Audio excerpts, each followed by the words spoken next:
Hey everyone, I'm Monoscaling. I'm here to guide you today. If you use this video to drift off to sleep, please tap like, hit subscribe, and drop a comment telling me where you're watching from and what time it is there. Now get comfortable and relax. My name is Luke Johnson. I'm 42 years old and I haven't been back to Lake Powell in 20 years. Not since my father drowned here in 2005. I'm writing this down because I need to get it straight in my head before I talk to anyone about what happened. The police will want a statement, my sister Jennifer will want answers. I don't have good ones for either of them. I arrived at Waweep RV Park on a Thursday afternoon in late September. The place was mostly empty. Peak season had ended after Labor Day. I'd reserved a spot for 2 weeks, though I wasn't sure I'd last that long. My therapist, Dr. Chen, thought this was a terrible idea. Confronting trauma is good, she'd said during our last session. But you need to do it when you're ready, not when you're spiraling. I was spiraling. I'd been spiraling since my divorce finalized in March, since I'd lost my job at the architecture firm in June, since I'd started dreaming about my father every single night in August, always the same dream. Him calling my name from dark water, his voice echoing off canyon walls. The RV I'd rented was a 30-foot Winnebago, way too big for just me.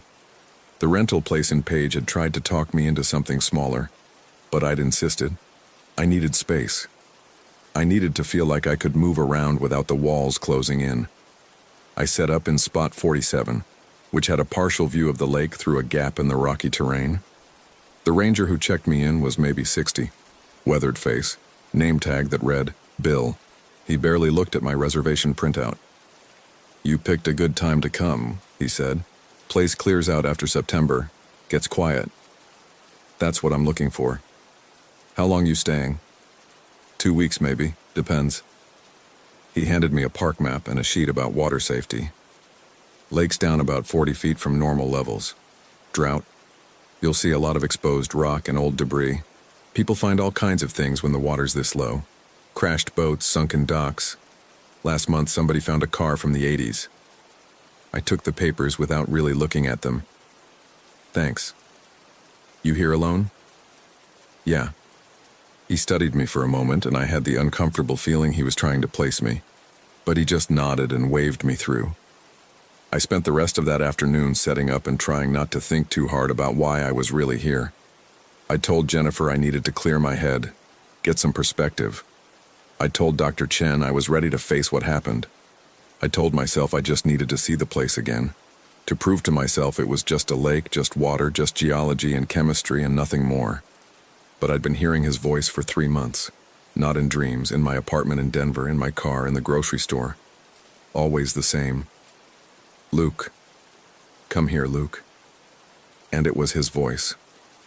I knew my father's voice.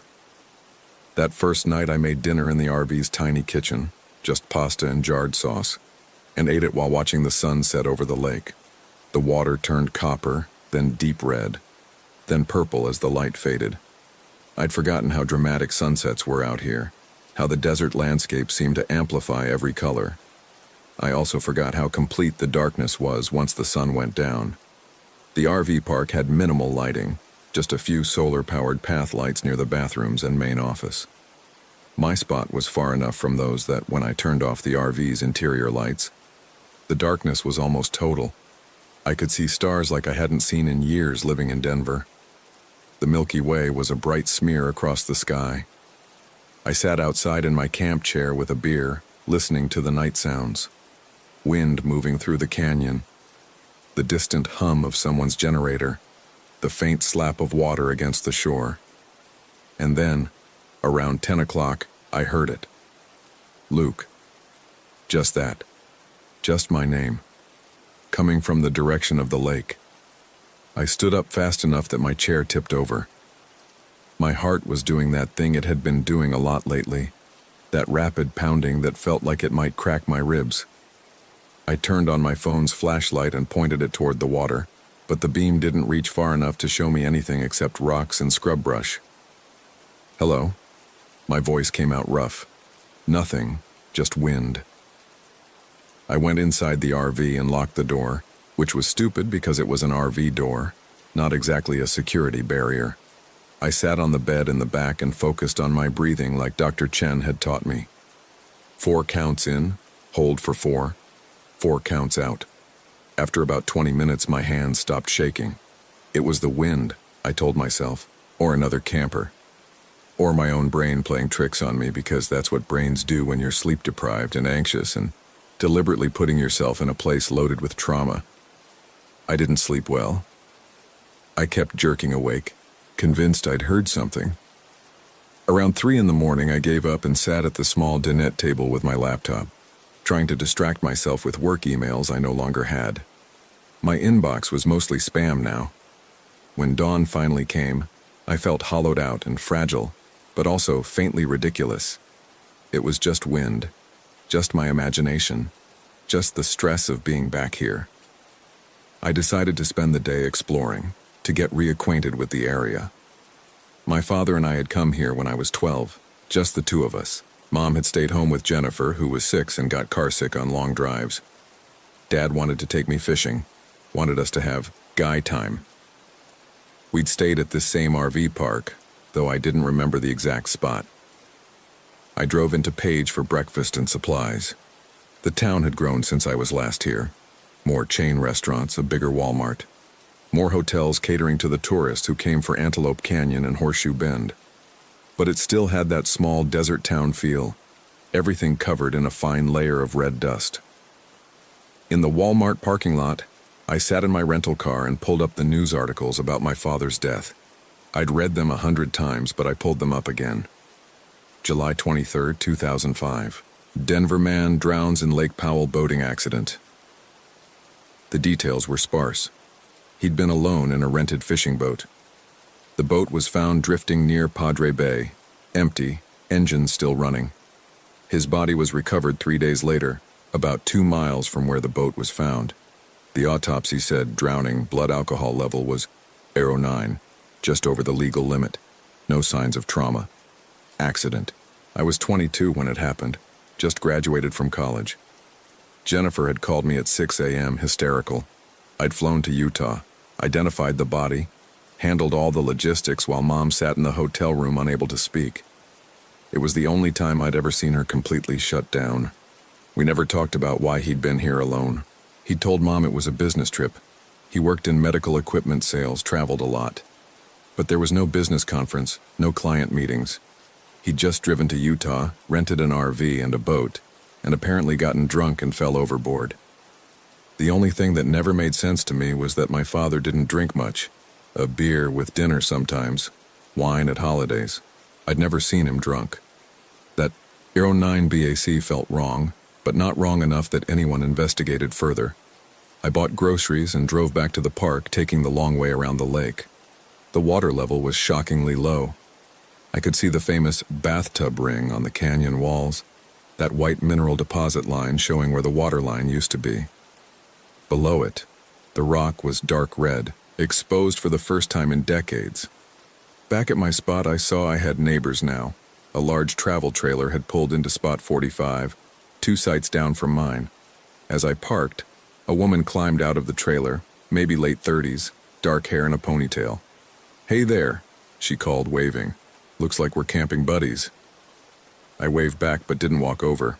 I wasn't here to socialize. She didn't seem bothered by my lack of enthusiasm. "I'm Sarah. That's my husband Mark inside, and our daughter Emma is around here somewhere, probably down by the water." "Luke," I said, because it seemed rude not to. "First time here?" "No. Used to come here as a kid." "It's beautiful, isn't it? Even with the water so low. We're from Phoenix. We try to come up a few times a year. Emma loves it." I nodded and started unloading my groceries, hoping she'd take the hint. "If you need anything, just holler," she said. "Mark's pretty handy if you have any RV trouble." "Thanks." I went inside and put away the food, trying to ignore the guilty feeling that I'd been rude. But I wasn't here to make friends. I was here to... What? Hear my dead father's voice again. Prove I was losing my mind? That afternoon, I hiked down to the water. The shoreline was a maze of exposed debris. Old tires, pieces of dock, rusted metal I couldn't identify. I found what looked like part of a boat hull, mostly buried in dried mud. The drought had turned the lake into an archaeological site, revealing all the things people had lost or dumped over the years. I stood at the water's edge and stared out at the expanse of it. The main channel of the lake stretched for miles, surrounded by red rock cliffs and side canyons. It looked the same as it had 20 years ago, the same as it probably had when my father drowned. "Dad?" I said it quietly, feeling stupid. "Are you out there?" The water lapped against the rocks. A boat passed in the distance, its engine a faint buzzing sound. Nothing. I sat down on a boulder and watched the light change as afternoon turned to evening. I'd brought my phone to take pictures, but I didn't take any. I just sat there, waiting for something, though I didn't know what. "Mister?" I turned and saw a girl standing about 15 feet away. She was maybe 10 or 11, wearing shorts and a t-shirt with a cartoon character I didn't recognize. This must be Emma, Sarah's daughter. "Sorry," I said. "Didn't hear you come up." "Are you okay? You were just sitting there for a really long time." "I'm fine, just thinking." She walked closer, not shy at all. "My mom says you're camping near us." "Yeah." "Are you here by yourself?" "I am." "That's lonely." I almost laughed. Maybe a little. "My dad says people who camp alone are either running away from something or looking for something." She said it matter-of-factly, like she was relaying information about the weather. "Your dad sounds like a philosopher. He's an accountant." She picked up a smooth stone and tossed it into the water. "Did someone die here? Is that why you came back?" The question hit me like a physical blow. "Why would you ask that?" She shrugged. "I don't know. You just seem sad. And people come back to places where people died, to feel close to them, I guess." "Yeah," I said quietly. "Someone did die here, a long time ago. I'm sorry." She picked up another stone. "Do you hear them sometimes?" My skin went cold. "What?" "The people who died. Do you hear them?"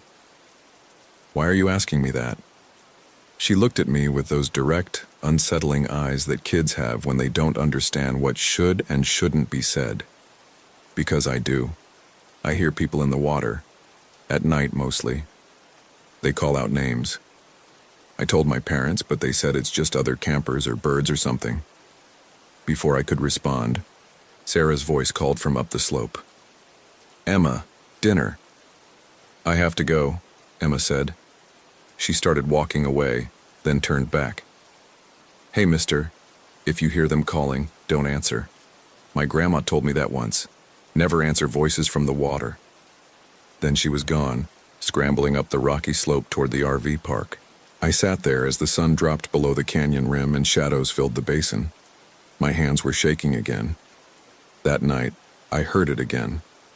I was lying in bed reading on my phone, some article I'd already read 3 times without absorbing anything, when the voice came through the RV's thin walls. Luke, come here." I got up and went to the window. The park was dark, just those few scattered solar lights making dim pools of yellow on the paths. I could see Sarah and Mark's trailer, light glowing from their windows. I couldn't see anything else. My phone said it was 11:47 p.m. I pulled on shoes and a jacket and went outside. The temperature had dropped, the desert night air cold enough to see my breath. I turned on my flashlight and walked toward the lake. "Dad?" I called. My voice sounded too loud in the stillness. "Luke." It was closer now, definitely coming from the water. I walked faster, stumbling over rocks I couldn't see properly even with the flashlight. My breath was coming in short gasps, and I couldn't tell if it was from exertion or panic. I reached the shoreline and swept my flashlight across the water. Nothing, just darkness and the faint reflection of stars on the surface. "Where are you?" I was shouting now. "Dad!" Silence. Then, from right in front of me, maybe 20 feet out. "Come here, son." I stepped into the water before I realized what I was doing. It was shockingly cold, soaking through my shoes.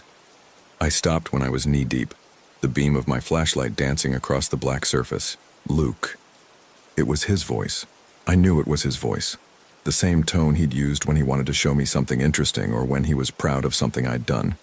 That warm, patient voice I hadn't heard in 20 years. "I can't," I said. I was crying now, tears hot on my face in the cold air. "I can't come out there. You're not real. I need you to understand." "Understand what?" No response, just the sound of water lapping against my legs. I stood there for what felt like hours but was probably only minutes. Eventually, I backed out of the water and sat on the rocks, soaking wet and shivering. I watched the lake until my phone said 2:14 a.m., but I didn't hear the voice again. When I finally trudged back to the RV, I saw Mark standing outside his trailer, smoking a cigarette. "You okay?" he called. "Fine. Couldn't sleep. Heard you yelling. Thought maybe you saw a snake or something." "No, no snake.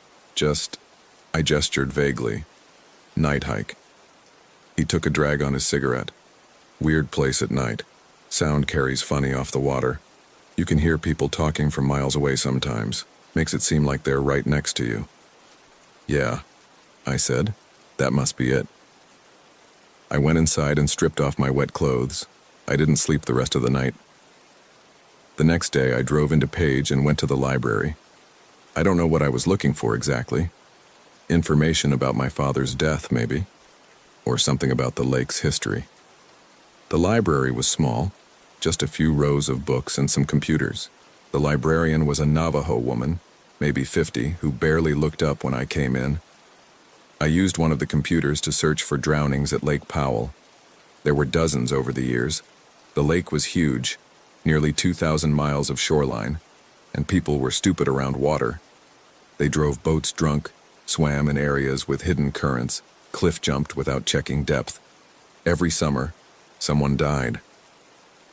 I found my father's death certificate in an online database. Cause of death: asphyxiation due to drowning. Manner of death: accident. Nothing I hadn't already known. On impulse, I searched for other deaths around the same date, July 2005.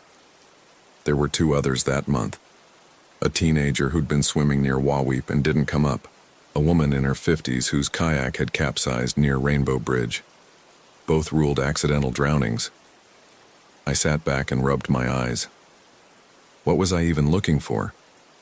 Evidence that my father's death was something other than a tragic accident? That wouldn't change anything. He was still gone. "You researching something specific?" The librarian had appeared next to me, quiet as a ghost. I nearly jumped out of my chair. "Sorry," she said. "Didn't mean to startle you, just wondering if you need help finding something." "No, I'm just looking into some local history."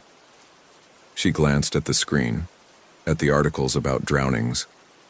"Family research?" "My father drowned here, 20 years ago." Her expression softened. "I'm sorry. That's a hard thing." "Yeah." She hesitated, then said, "This lake has taken a lot of people. We, the Navajo people, we don't go in the water here. It's not our place. The government flooded these canyons to make the reservoir, covered a lot of sacred sites. My grandmother used to say the water here doesn't forget. It holds on to things." "What kind of things?" "Everything that went under. Buildings, artifacts, burial sites, and the people who've died in it. She said sometimes the water gives them back, but not the way they went in. Changed." I stared at her. That's just a story, right?" "Maybe. Maybe not. You believe what makes sense to you." She turned to leave, then paused. "If you're hearing things, don't go toward them. Water spirits lie." She walked away before I could ask what she meant. I drove back to the RV park in a daze. The rational part of my brain was screaming that this was all nonsense, cultural superstition mixed with my own grief and stress. Of course I was hearing my father's voice. I was having some kind of breakdown. I needed to go home, call Dr. Chen, maybe check myself into an inpatient facility for a few days. But I didn't leave. I went back to the RV, made lunch I didn't eat, and sat outside watching the lake. Around 4 in the afternoon, Emma appeared at my campsite. She was wearing a different t-shirt but the same direct expression. "Hi," she said. "Hi, Emma. Did you hear them again last night?" I didn't see any point in lying. "Yeah, I did." She nodded like this confirmed something. "It's getting worse, isn't it? Every night, there's more voices." "How do you know that?" "Because that's what happened to Mr. Peterson." "Who's Mr. Peterson?" "He was camping here last month when we visited. He was alone, like you. He said he came here because his wife died in the lake 5 years ago. He was really nice. He let me help him feed the fish off the dock." "Okay." "He kept going down to the water at night. My dad told him to be careful, that it was dangerous to walk around in the dark. But Mr. Peterson said he had to. He said his wife was calling him." My stomach clenched. "What happened to him?" "He disappeared on our last night here. Rangers looked for him for 3 days. They found his campsite all torn up. Tent ripped, stuff scattered everywhere. But no Mr. Peterson. Maybe he just left." She shook her head. "His truck was still here. And my mom saw him go into the water that night. She was up late, couldn't sleep, and she saw him walk down to the shore and just keep walking, into the water. She yelled for my dad, but by the time they got down there, Mr. Peterson was gone." "Did they find his body?" "No, and that's the weird part. My mom says there's no way he could have drowned that close to shore. The water's not deep there, but he just disappeared." "Emma!" Sarah's voice again, calling from their trailer. "Leave the man alone." "I have to go," Emma said. She started to leave, then turned back one more time. "My grandma said something else about the water here. She said when it calls you by name, that means it's already got a piece of you, and it won't stop until it has the rest." She ran off before I could respond. I sat there as the light failed, thinking about Mr. Peterson walking into the water, thinking about my father, thinking about whether I was having auditory hallucinations or if something in Lake Powell really was calling to me. The rational explanation was obvious. I was unwell. The stress of my divorce, the job loss, the unresolved grief over my father, all of it had caught up to me, and my brain was breaking under the weight. The voices were a symptom. The smart thing would be to pack up right now, drive back to Denver and get help. But I didn't move. I sat there and watched darkness swallow the canyon. That night I tried to stay awake. I made coffee, turned on all the lights in the RV, played music on my phone. I was determined not to hear the voice again, as if staying awake would somehow prevent it. It didn't work. At 1:23 a.m., I noted the time. I heard it. Louder than before, more insistent. "Luke, Luke, it's time. Come here." I turned off the music. The voice continued, a steady chant from outside. "Luke, come to the water. It's time." I went to the door and looked out the window. I could see someone standing at the edge of my campsite, silhouetted against the faint starlight. A man's figure, average height, shoulders slightly stooped. My father had stood like that. Bad posture from years hunched over a desk. I opened the door. "Dad?" The figure didn't move, didn't turn around, just stood there, facing away from me toward the lake. "Dad, is that you? Come here, Luke." I stepped outside. The figure started walking toward the lake, slow and steady. I followed. I knew I shouldn't. Every rational thought in my head was screaming at me to go back inside, lock the door, call for help. But my legs kept moving, carrying me after that familiar silhouette. We went down the rocky slope to the shoreline. The figure stopped at the water's edge. I stopped about 10 feet behind him. "Dad?" The figure turned around. It wasn't my father. It was Mark, Sarah's husband. He was soaking wet, water dripping from his clothes and hair. His eyes were open but vacant, staring at nothing. "Mark?" I said. "What are you doing down here?" He didn't respond. He just stood there, water pooling around his feet. Then he smiled. It wasn't a normal smile. His mouth stretched too wide, showing too many teeth. "She's calling you," he said. But it wasn't his voice. It was layered, like multiple voices speaking at once. She wants you to come home. Who? Who's calling me? The water, the lake, all of us who went under. We're waiting for you, Luke. I took a step back. You're not Mark. I am now. She gave him back to show you, to help you understand. When you go under, you come back different, better, complete. Where's the real Mark? There is no real. There's only what the water makes. Mark went in. Mark came out, same as your father did. My blood went cold. My father drowned. His body washed up 3 days later. Did it? Are you sure? I stared at him. At it. At whatever was wearing Mark's body like a suit. The body they gave you, it continued. Was it really him? Did you look close?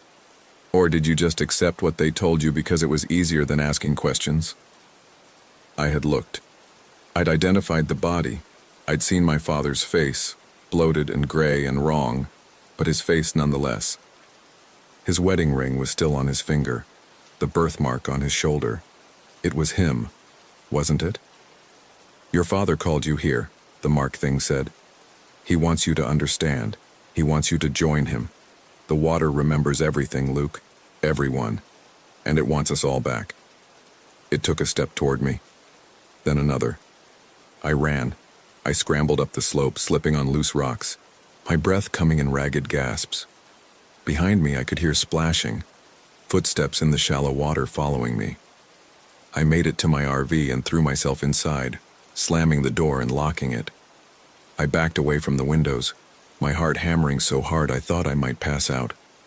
I waited for the Mark thing to appear outside to try to get in, but minutes passed, then an hour, and nothing happened. The park remained silent. Around 3 a.m. I heard a scream. It came from Sarah and Mark's trailer, a long, terrified scream that cut off abruptly. I grabbed my phone and called 911. The dispatcher said rangers were on their way, asked if I could see what was happening. I looked out the window toward their trailer, but it was dark. All the lights were off. I don't see anything, I told the dispatcher, but someone screamed. Stay inside your vehicle, sir. Rangers will be there in approximately 15 minutes. I stayed on the line with her, both of us silent, waiting. I could hear my own breathing, ragged and too fast. At 3:47 a.m., headlights swept across the park as a ranger's truck pulled in. I saw 2 rangers get out, flashlights in hand, and approach the trailer. They knocked, waited, knocked again. One of the rangers tried the door. It opened. They went inside. I watched from my window, phone still pressed to my ear, as the dispatcher asked me if I could see anything. They went inside, I said. Do you see the rangers? No, they're still in there. 5 minutes passed, 10. The rangers didn't come out. Ma'am, I said to the dispatcher, something's wrong, they've been in there too long. I'm going to send additional units, she said. Sir, please remain inside your vehicle. But I couldn't just sit there. I ended the call and went outside. The trailer door was still open, a rectangle of darkness. I approached slowly, my phone flashlight beam shaking. Hello? I called. Rangers? No response. I reached the trailer steps and looked inside. The beam of my flashlight showed an empty living area. A small kitchen. No people. No signs of struggle. Nothing. Then I saw the water. It was seeping up through the floor. Dark water spreading across the linoleum. Even as I watched, more came up, bubbling between the seams in the flooring. I backed away, but the water followed me. It was coming up through the ground itself, pooling around the trailer's wheels, spreading across the campsite. I turned and ran back to my RV. The water was there too, rising around the tires. I climbed inside and looked out the window at the impossible sight of Lake Powell flooding the RV park, 30 feet above the shoreline. But it wasn't really flooding. When I looked carefully, the water was only a few inches deep. It wasn't rising rapidly like a flood. It was just there, present, where it shouldn't be. I heard engines, More rangers arriving, lights flashing. I watched as they pulled up to the park entrance, got out of their trucks and stopped. They were looking at something I couldn't see from my angle. One ranger backed up quickly, hand on his weapon. Another got on his radio, talking urgently. Then I saw what they were seeing. People were walking up from the lake. Not just one or two. Dozens. They emerged from the water in a silent procession, dripping wet, their movements synchronized and wrong. They walked like puppets, jerky and unnatural. Mark was among them. I recognized his shape even at this distance. And next to him, Sarah. And Emma. And next to Emma, a man I'd only seen in photographs from the 80s and 90s before he'd put on middle-aged weight. But I recognized him instantly. My father. He looked exactly as he had the last time I'd seen him alive, the morning he'd left for this trip. Blue polo shirt, khaki shorts, his hair still more brown than gray. 37 years old, frozen in time. The procession of water people stood at the edge of the park, not approaching the rangers, just standing there, waiting. One of the rangers called out, asking them to identify themselves. None of them responded. My father turned and looked directly at my RV, at me watching from the window. He smiled, the same too-wide smile I'd seen on Mark. Then, as a group, they all turned and walked back into the lake. They waded in until the water reached their chests, then their necks, then their heads disappeared beneath the surface. Within seconds, they were all gone. The rangers stood frozen, radios crackling with confused chatter. I heard sirens in the distance, more help coming. I sat in my RV, staring at the dark water that still pooled around the tires, and understood. The body they'd recovered 20 years ago hadn't been my father. Not really.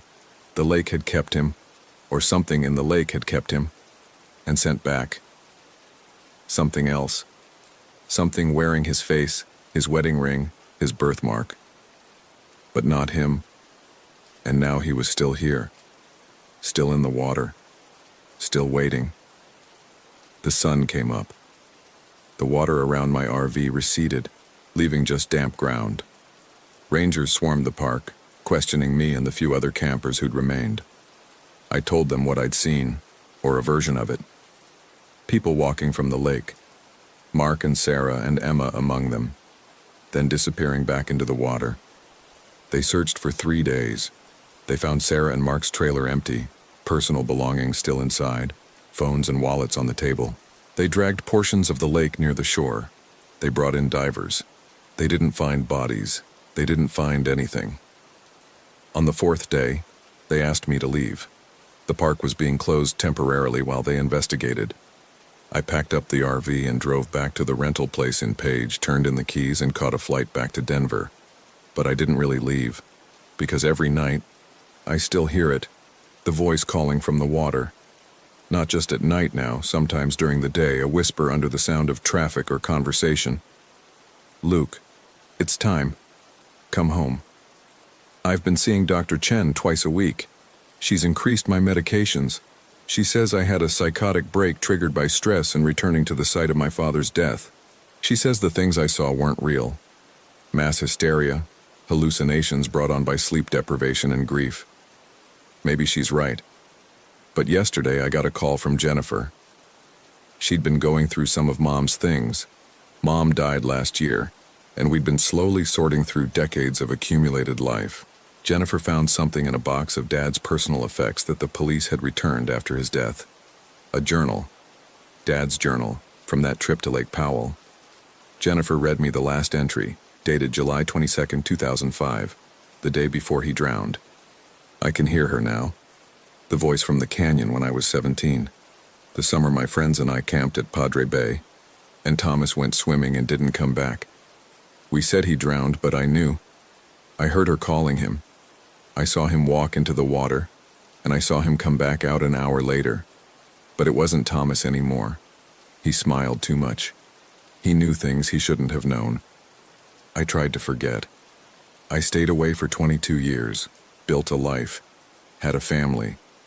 But she never forgot me. She's been calling me for months, in my dreams, in the shower, in the rain, calling me back. I'm here now, at the place where Thomas went in. I'm going to give her what she wants. I'm going to walk into the water tonight and let her take me. Maybe when I come back out, I'll finally understand. Maybe I'll finally be free of this voice. I'm sorry, Margaret. I'm sorry, Luke and Jennifer. I can't explain this to you.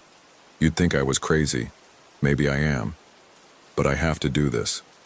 The water wants what it wants. If I don't come back, or if I come back different, wrong, please know that I loved you. The real me loved you.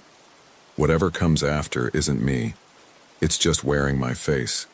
Don't come looking for me. Don't come back to this place. The water remembers everything, and once it knows your name, it never lets go. Jennifer was crying when she finished reading. She asked me if I understood what it meant. If Dad had been planning to kill himself. I couldn't tell her the truth. That our father had walked into Lake Powell knowing exactly what would happen. That something had called him back to the place where his friend Thomas had drowned 22 years earlier. That he'd let it take him, hoping it would end the voice in his head. And that it hadn't been Dad who came back. It had been something else. Something that had attended his own funeral, hugged his children, slept next to his wife, until the medical examiner in the funeral home took the body away. I didn't tell her that I'd returned to the same place for the same reason, that I'd heard the same voice, that I'd seen him, or something wearing him, walk out of the lake with all the others who'd answered the call. I just told her I was sorry, that I missed him too. That we'd probably never understand what he was thinking in those final days. She seemed satisfied with that answer. She said we should scatter his ashes. We'd kept them all these years, unable to decide what to do with them, somewhere meaningful, maybe in the mountains he loved. I agreed, but I know I'll never touch those ashes, because I don't think they're his ashes. I think whatever the lake sent back, whatever they cremated, was something else entirely. I'm writing this down because I need someone to know, in case I answer the call, in case one night I get in my car and drive back to Lake Powell and walk into the water. The voice is getting louder, more insistent. Every day it's harder to resist. Luke, come home. It's time. We're waiting for you. Sometimes I hear other voices now too. Thomas, whoever he was, Mr. Peterson, Mark and Sarah and Emma, all of them calling me, all of them saying the same thing. The water remembers. Dr. Chen says it's not real, that it's a manifestation of guilt and grief and unresolved trauma, that with time and treatment the voices will fade. But last night, I looked in my bathroom mirror and saw something that wasn't quite right. My reflection was smiling when I wasn't, blinking a half-second too late. And this morning, I woke up with damp sheets, not from sweat. They smelled like lake water. I think I know what's going to happen. I think my father tried to warn me and I didn't listen. I came back to Lake Powell even after he'd written in his journal not to. The water learned my name. And once the water knows your name, it never lets go. If you're reading this and you have any connection to Lake Powell, if you lost someone there, if you've heard voices from the water, if you felt called to return, don't go, don't answer. Don't think you can confront it or understand it or get closure. The water doesn't give closure, it just takes and takes until there's nothing left of you but something wearing your face. I'm going to try to resist. I'm going to keep seeing Dr. Chen, taking the medications, staying away from large bodies of water. I'm going to try to live a normal life in Denver, far from any lakes or reservoirs, but I know it won't matter. Because every night when I close my eyes, I'm there, standing on the shore of Lake Powell, watching figures rise from the dark water. And one of them is me, already smiling that too wide smile. Already waiting to welcome myself home, the water remembers, and I think it's already got me. That was 6 months ago. I'm updating this document now because I need to add what happened next. I lasted 3 months. 3 months of the voices growing louder, the smell of lake water pervading my apartment, my reflection moving wrong. 3 months of Dr. Chen telling me I was making progress while I felt pieces of myself slipping away. Then on a Tuesday night in December, I couldn't fight it anymore. I got in my car and drove. I don't remember making the decision. I just found myself on I-70 West heading toward Utah, the voice in my head saying, "Come home, come home, come home," in an endless loop. I drove through the night. By dawn, I was in Utah. By noon, I was parking at Waweep. The RV park was closed for the season.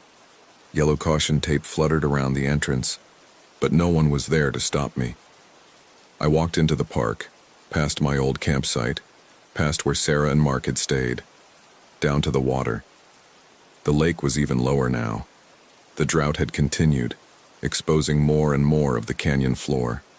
I could see debris scattered across what used to be the lake bottom. Boats, docks, tires, and stranger things. Shapes that might have been ancient dwellings or burial sites now revealed after decades underwater. I stood at the water's edge and waited. At first, nothing happened. Just me and the lake and the December wind cutting through my jacket. Then I saw him. My father walked out of the water. Not the young version I'd seen 6 months ago. This was the father I remembered from when I was 12. The father from our camping trip. He looked exactly as he had then. Sunburned nose, laugh lines, the REI baseball cap he always wore. "Hey, buddy," he said. The voice was perfect. Warm and real and exactly right. "You're not him," I said. "Does it matter? I have all his memories. I remember teaching you to fish. I remember your first bicycle. I remember the night you were born. How scared I was to hold you. I remember it all, Luke. Every moment, every feeling. Doesn't that make me him?" I didn't have an answer.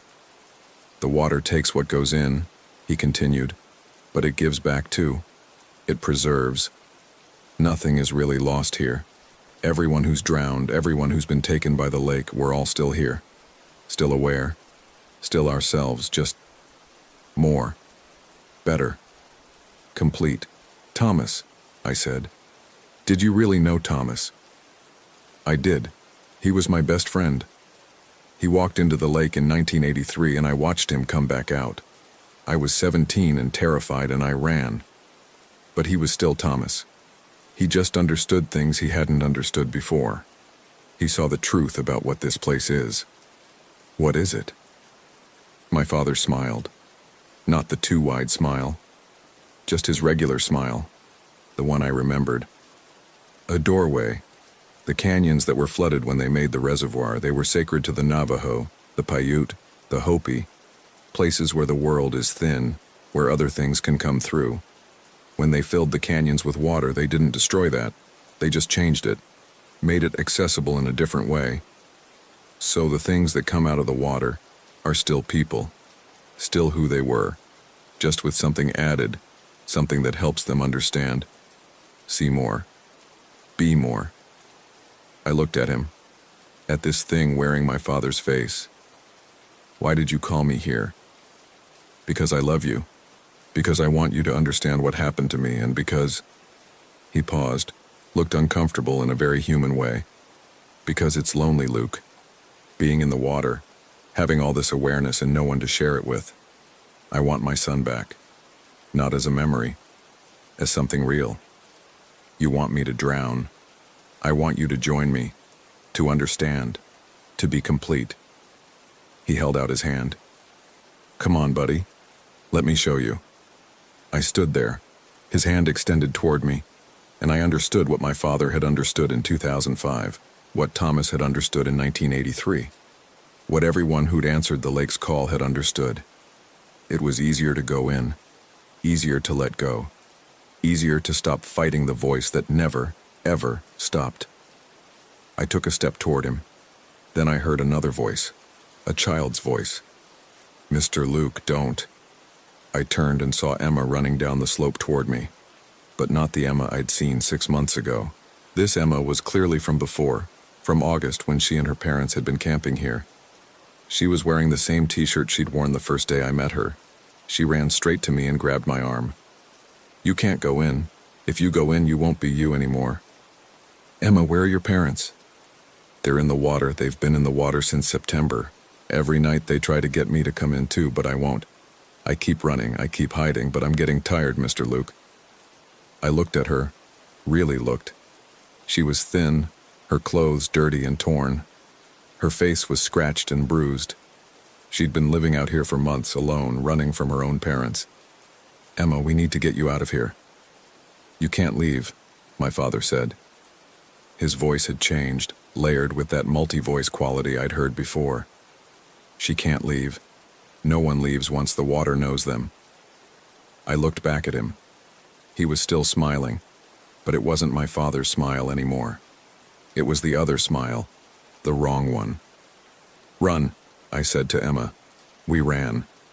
I don't know how far we made it before I heard splashing behind us, multiple sets of footsteps in the shallow water.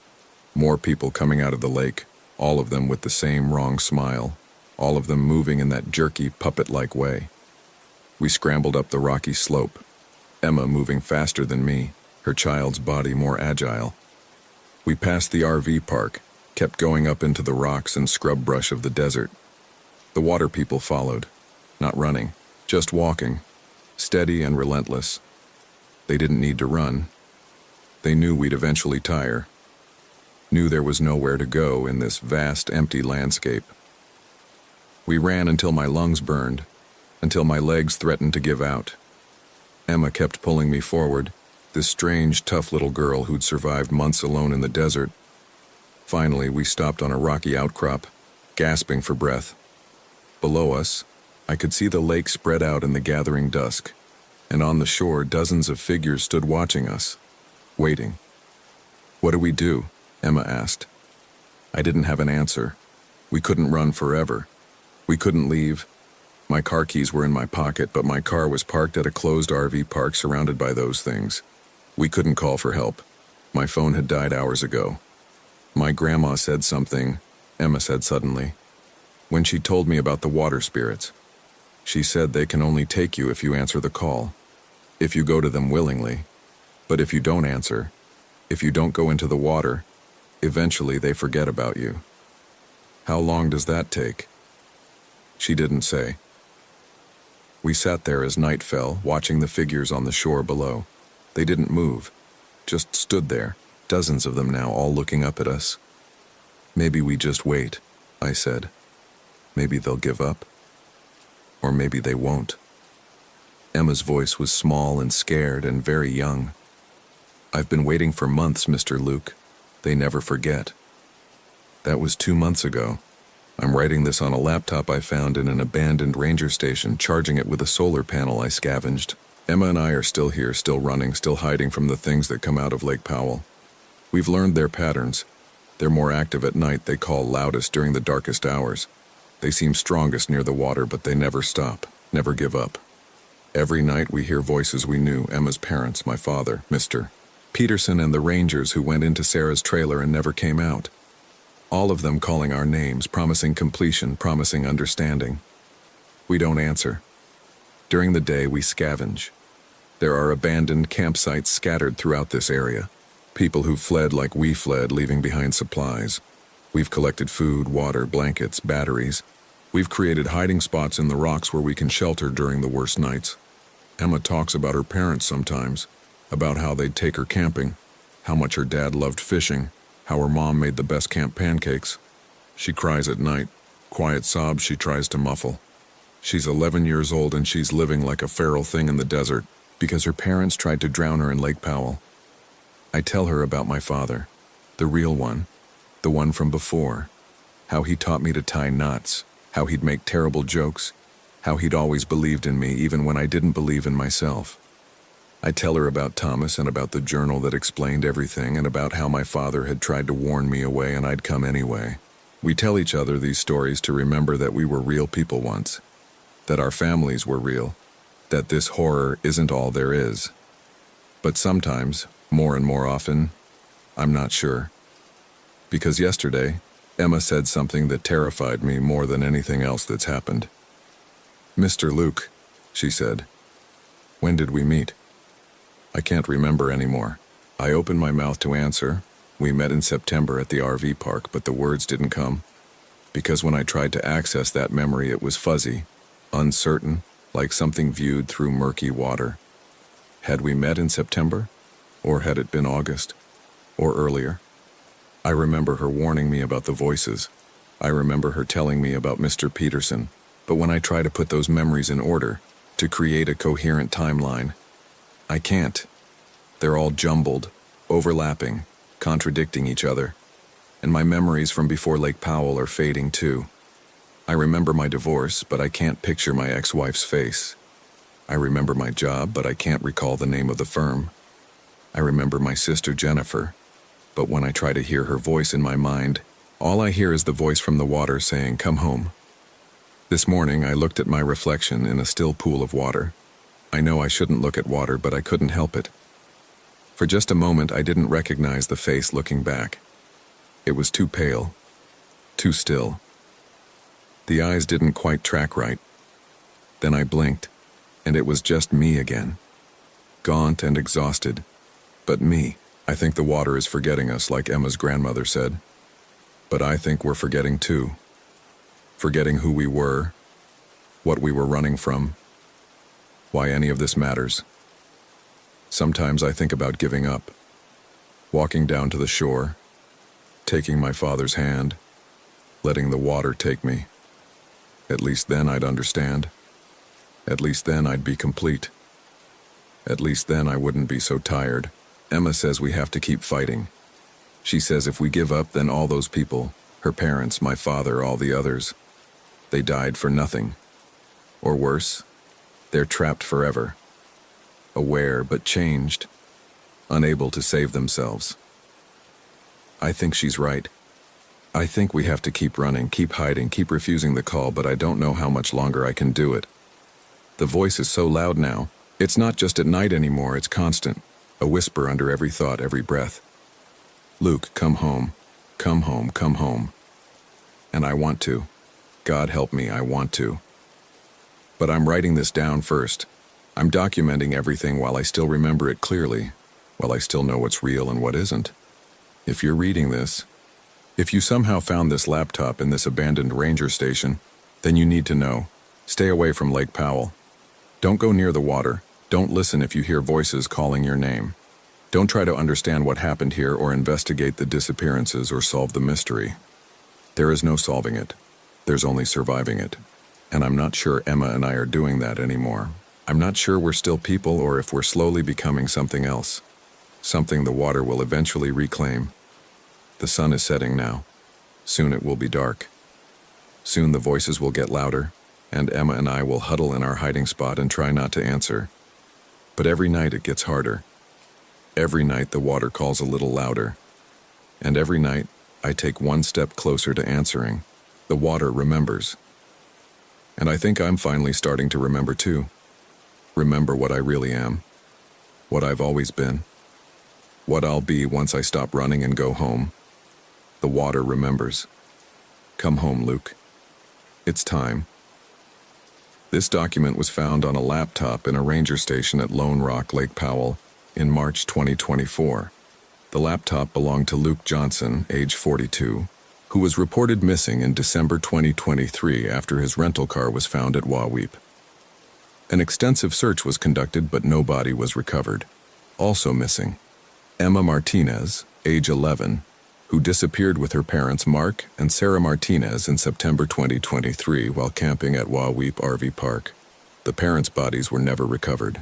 Rangers have reported ongoing issues with trespassing at the closed RV park and continued reports of people wandering near the shoreline at night.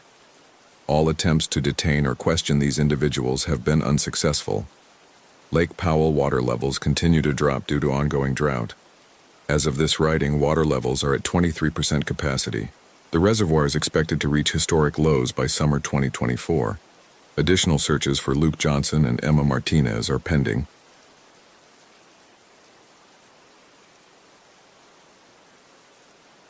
My name is Tyler Scott.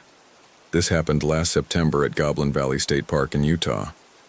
I'm writing this down because I need to get it straight in my head, and because I'm starting to wonder if I'm the only one who remembers any of it. We took 2 RVs.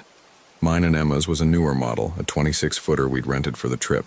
David and Rachel had borrowed an older one from Rachel's uncle, one of those boxy white things from the 90s that looked like it belonged in a low-budget horror movie. We'd planned this trip for months. 4 of us, 2 weeks.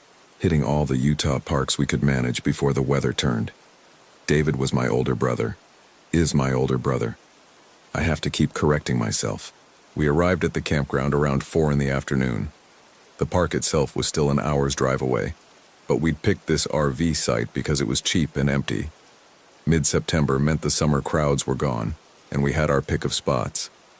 We chose 2 side-by-side pull-throughs at the far end of the campground, away from the handful of other campers scattered throughout the area. The lady at the office was friendly enough when we checked in. She asked how long we were staying, told us about the amenities, mentioned that cell service was spotty at best. Standard stuff. I remember she had a mug on her desk that said, "I'd rather be camping," which seemed redundant given where she worked. Emma thought it was funny. We spent the first evening setting up. David and I ran the hookups while Rachel and Emma organized the interiors and started dinner. It was easy, comfortable. We'd all known each other for years.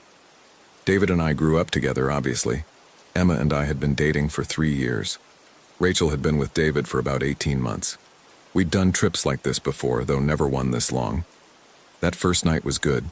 We grilled burgers on the campground's communal fire pit, drank beer, made plans for the next day. David wanted to hike out to the actual Goblin Valley formations first thing in the morning. Rachel wanted to check out the visitor center. Emma and I were flexible. We compromised by deciding to do the formations in the morning. Visitor center after lunch. I remember David laughing at something Rachel said. I remember Emma taking a photo of all 4 of us with the sunset behind us. I remember going to sleep around midnight, the desert air finally cooling down, feeling good about the trip. The problem started the next morning. We were supposed to leave at 9. I woke up around 7:30, made coffee, knocked on David and Rachel's RV around 8. No answer. I figured they were sleeping in. Emma and I had breakfast, got our day packs ready, waited. By 9:15, I knocked again. Still nothing. I tried calling David's phone. It rang, but he didn't pick up. I tried Rachel's number, same thing. Emma suggested we just go without them, let them catch up later. But that didn't feel right. David had been the one pushing for the early start. It wasn't like him to flake. I used the spare key Rachel had given us. They'd locked themselves out the first night and wanted us to have a backup. The RV was empty. Not just empty of people, empty of their stuff too. The bed was made. The little dining area was clean. None of their clothes in the closet. No toiletries in the bathroom. Maybe they packed everything up and went ahead without us, Emma suggested, though her voice had that uncertain edge that meant she didn't really believe it either. I checked outside. Their truck was gone too. The one they'd used to tow the RV. We drove out to Goblin Valley. I kept trying David's phone. It went straight to voicemail every time. When we got to the park, I asked the ranger at the entrance station if she'd seen them, described David's truck, gave their names. She checked her log. No one matching that description had come through. The weird thing was, I wasn't that worried yet. Annoyed maybe, confused, but not worried. People don't just vanish. There had to be a rational explanation. Maybe they'd driven into town for supplies. Maybe Rachel wasn't feeling well and they'd gone to find a pharmacy. Maybe their phones died and they'd gone somewhere with better service. Emma and I hiked the main loop anyway.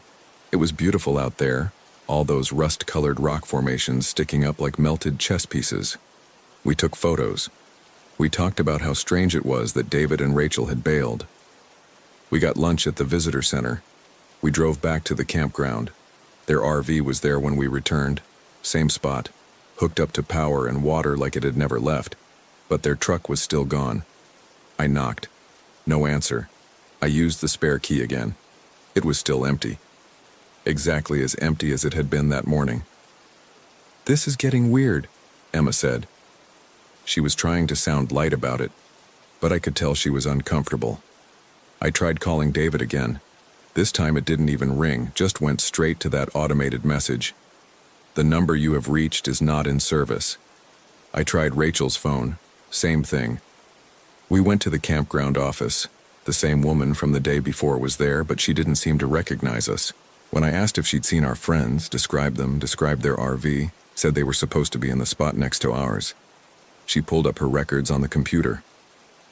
"Says here you only booked one spot," she said. I insisted we'd booked 2. I'd paid for 2 spots. She showed me the receipt. 1 spot, 1 RV, 2 people, Tyler Scott and Emma Chen. No mention of David or Rachel. Maybe you made a mistake? She suggested, not unkindly. Made 2 reservations somewhere? People do that sometimes, book the same dates at different parks. I didn't think I'd made a mistake, but she showed me the receipt, and there it was in black and white. And I couldn't argue with black and white. Emma and I went back to our RV. We sat at the little dinette, trying to figure out what was happening. Maybe they never came, Emma said slowly. Maybe something happened at the last minute and they canceled and we just forgot? I remember them being here, I said. I remember last night. I remember David laughing. I remember Rachel making those veggie kebabs. Emma nodded, but she looked uncertain. I remember that too, but maybe what? Maybe we're both just remembering wrong. It's been a long drive, we're tired. I pulled out my phone, scrolled through my photos. The one Emma had taken of all 4 of us at sunset the night before should have been there. It wasn't. There were photos from the drive. Photos of Emma at various rest stops. Photos of scenery, but none with David and Rachel in them. Check yours, I told Emma. She did. Same thing. No photos of them. I checked my text messages. The most recent ones from David were from 3 weeks ago, back home. Nothing from the trip. Nothing about the trip. Maybe they never came, Emma said again, and this time her voice was firmer. Maybe we planned for them to come, but then something happened. Work emergency. Rachel got sick and they canceled at the last minute. And we just misremembered because we were expecting them to be here. It made sense. Sort of. People misremember things all the time. Memory is unreliable. I knew that. But I could remember David's voice. I could remember the exact taste of the burgers we'd grilled. I could remember Rachel spilling beer on her shirt and David laughing. I'm going to drive into town, I said. Find somewhere with better cell service, try calling them again. Emma came with me. The nearest town with decent cell service was about 40 minutes away. Small place, gas station, and a diner, and not much else. My phone picked up 3 bars. I called David's number. The recording played. The number you have reached is not in service. I called my mom. She picked up on the 3rd ring. Hey, honey, she said. How's Utah? It's good. Hey, quick question. Is David home? I've been trying to reach him. There was a pause. David? Who's David?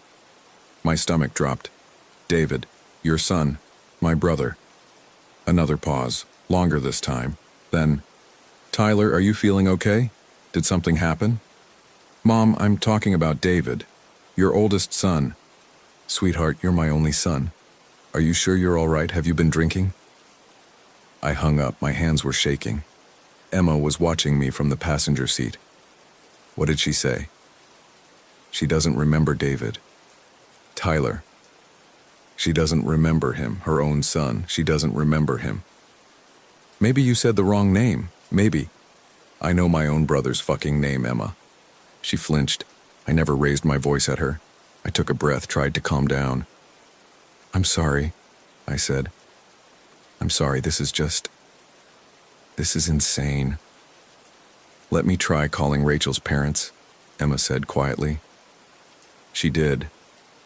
I watched her face as she talked, watched it go from confused to disturbed to something that looked like fear. She hung up. They don't have a daughter named Rachel. They only have 2 sons. We sat in the truck in that tiny town's parking lot for a long time, neither of us saying anything. Finally, Emma spoke. What if they were never real? What do you mean? What if David and Rachel never existed? What if we just, I don't know, imagined them somehow? I have 34 years of memories with David, Emma. I didn't imagine him. Then where is he? Where are they? Why doesn't anyone remember them? I didn't have an answer. We drove back to the campground as the sun was setting. The RV next to ours, the one David and Rachel should have been in, was still there, still empty, still hooked up to power and water. That night, Emma fell asleep easily. I couldn't. I lay there in the dark, trying to hold on to my memories of David, trying to prove to myself that he was real. I remembered when he taught me to ride a bike. I was 7, he was 11. He ran alongside me in our driveway until I got my balance, then let go. I remembered the feeling of panic when I realized he wasn't holding on anymore, then the rush of exhilaration when I stayed upright. I remembered the time in high school when I got suspended for fighting. Mom was furious. Dad didn't talk to me for a week, but David snuck into my room that night and told me he was proud of me for standing up to that kid who'd been bullying the freshmen. He said I did the right thing, even if I got in trouble for it. I remembered his wedding to Carly. Wait. No. Carly was his college girlfriend. They broke up junior year. Rachel. He was with Rachel, but I couldn't remember their wedding. Had they gotten married? I thought they had. I could almost see it. A small ceremony, outdoor venue, Rachel in a simple white dress. But the harder I tried to picture it, the fuzzier it got. I remembered David calling me when Dad died. 2 years ago. February. Dad had a heart attack at work. Died before the ambulance arrived. David called me. I was at work. I remembered sitting in my car in the parking lot crying so hard I couldn't catch my breath. David talked to me the whole time. Talked until I could breathe again. Except I also remembered that call differently. Remembered being alone when I found out. Remembered Emma calling me because Mom had called her first, couldn't reach me. Remembered Emma being the one to talk me through it. Both memories felt real. But they couldn't both be real. I got up, careful not to wake Emma. Went outside. The RV next to ours sat in the darkness. I walked over to it. Tried the door. It was unlocked. Inside, I turned on the overhead light. The RV was exactly as it had been that morning. Clean, empty, no personal belongings. But then I noticed something. On the small kitchen counter, there was a coffee mug. Not a paper cup, not a disposable thing. A real mug. It had a logo on it. Some brewery I didn't recognize. It was half full. Cold, but not dried out. Like someone had poured it earlier today and left it. I picked it up. Looked inside.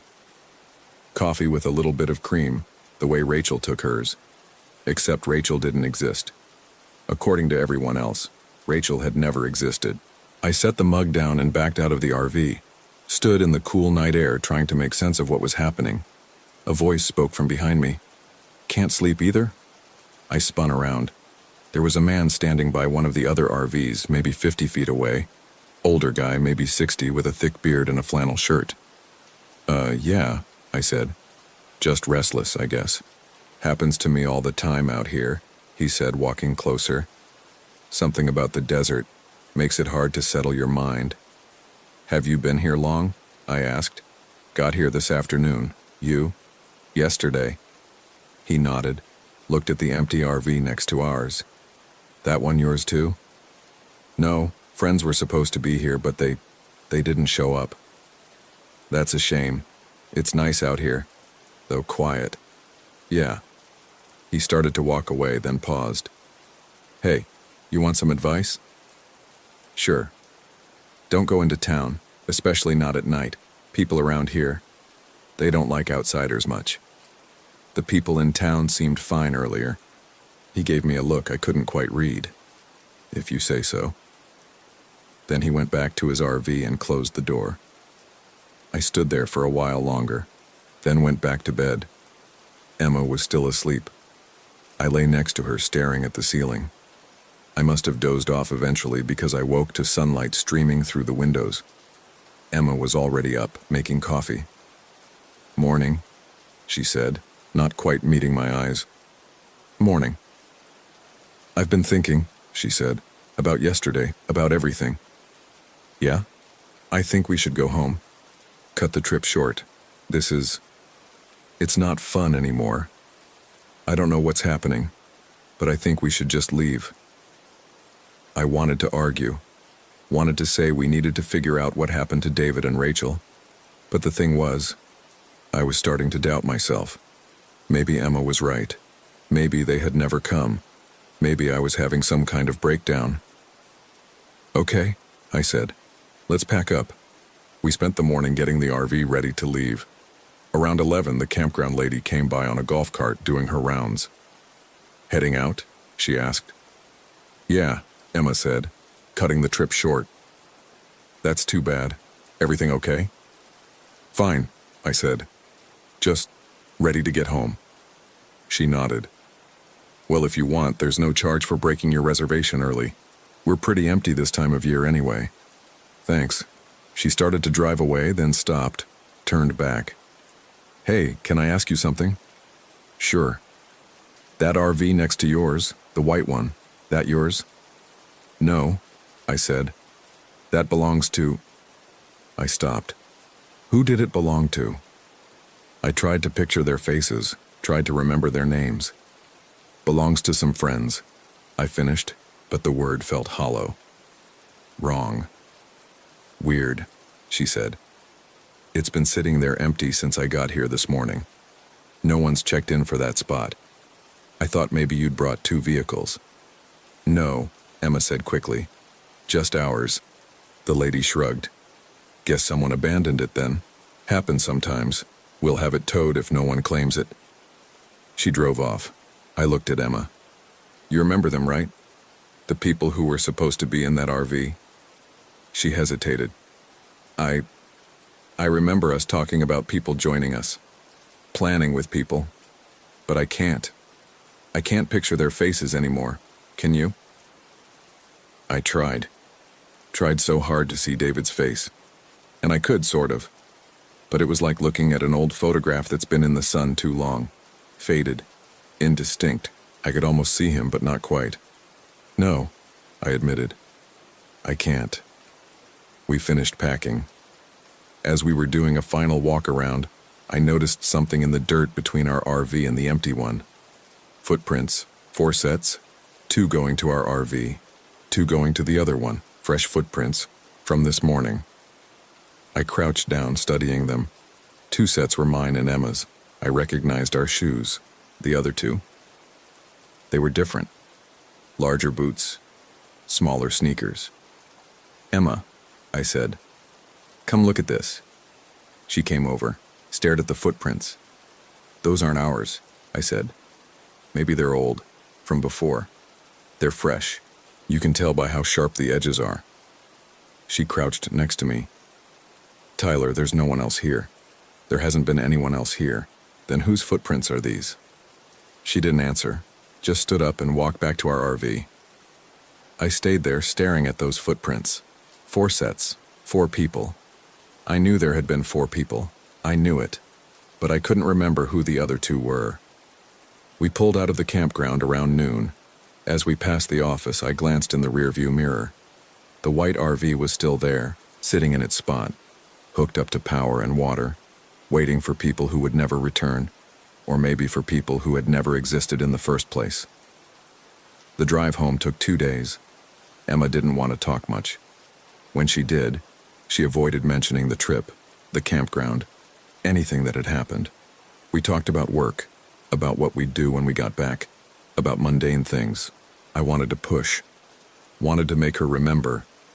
But every time I opened my mouth to bring it up, the words died in my throat. Because what was I going to say? That my brother, who I could no longer clearly picture, had vanished? That someone named Rachel, who I couldn't remember meeting, had disappeared? The memories were slipping away like water through my fingers. The harder I tried to hold on, the faster they drained. By the time we got home, I could barely remember why we'd gone to Utah in the first place. Something about a trip, something about visiting parks, but the details were fuzzy. Emma went back to work the next day. I took a few extra days, told my boss I needed to decompress from the vacation. Instead, I spent those days trying to reconstruct what had happened. I went through every photo on my phone, every text message, every email, looking for proof. Proof of what? I wasn't entirely sure anymore. But proof of something. There was nothing. No trace of anyone else being on that trip with us. No mention of anyone else in any of my digital records. I called my mom, asked her if she remembered me having a brother. "Tyler, we've been through this," she said, her voice tight with concern. "You're my only child, are you?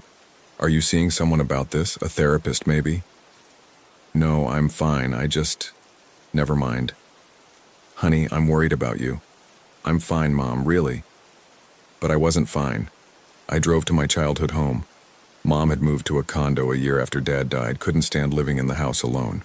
The new owners were happy to let me take some photos of the outside, probably thought I was being nostalgic. I looked at the upstairs windows. 2 bedrooms up there. Mine and whose? There should have been another bedroom. I remembered 2 kids' bedrooms. I remembered.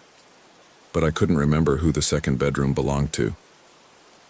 I started keeping a journal, writing down everything I could remember before it faded completely. But when I read back what I'd written, it didn't make sense. I'd written about a person, but I hadn't written their name. Just blank spaces where a name should be. I'd written about memories, but they were incomplete, full of holes. Emma caught me writing one night, sat down across from me at the kitchen table. "Tyler," she said quietly, "you need to let this go." "Let what go?" "Whatever happened in Utah, you need to let it go. It's eating you alive." Something happened there, Emma. Something wrong. And everyone just forgot. Maybe nothing happened. Maybe we just went on a trip and came home and that's it. Then why do I have these memories? Why do I remember? Remember what? Say it. What do you remember? I opened my mouth, closed it. I didn't know what I remembered. Not clearly. Not anymore. "I thought so," Emma said, but there was no triumph in her voice. Just sadness. "You're chasing something that was never there." That night, I dreamed about the empty RV. I was inside it, searching for something. I didn't know what. I opened drawers and cabinets, all empty. Looked under the bed, in the bathroom, in every corner, empty, empty, empty. Then I heard a voice, familiar but distant. It was calling my name, not from outside the RV, from inside it, like it was coming from the walls themselves. "Tyler." I spun around. No one there. "Tyler, please." I recognized that voice. I knew I did. It was someone I cared about, someone important, but I couldn't place it, couldn't attach a face or a name to it. "Tyler, why don't you remember?" I woke up gasping. Emma stirred next to me but didn't wake. I got up, went to the bathroom, splashed water on my face. When I looked in the mirror, for just a second, just the briefest second, there was someone standing behind me, in the reflection. Tall, male, familiar, then gone. I turned around, no one there. I went back to bed, lay awake until morning. 3 weeks after we got back, Emma and I broke up. She said she loved me but couldn't watch me destroy myself. She said I needed help, professional help. She said when I was ready to move on, to let go of whatever delusion I was clinging to, maybe we could talk again. I didn't argue. Maybe she was right. I moved into a smaller apartment, started seeing a therapist, told her about the trip, about the memories that didn't make sense, about feeling like someone, was missing from my life. She diagnosed me with depression, prescribed medication, said it was normal to feel lost sometimes, to feel like there should be more to life than there is, said the medication would help.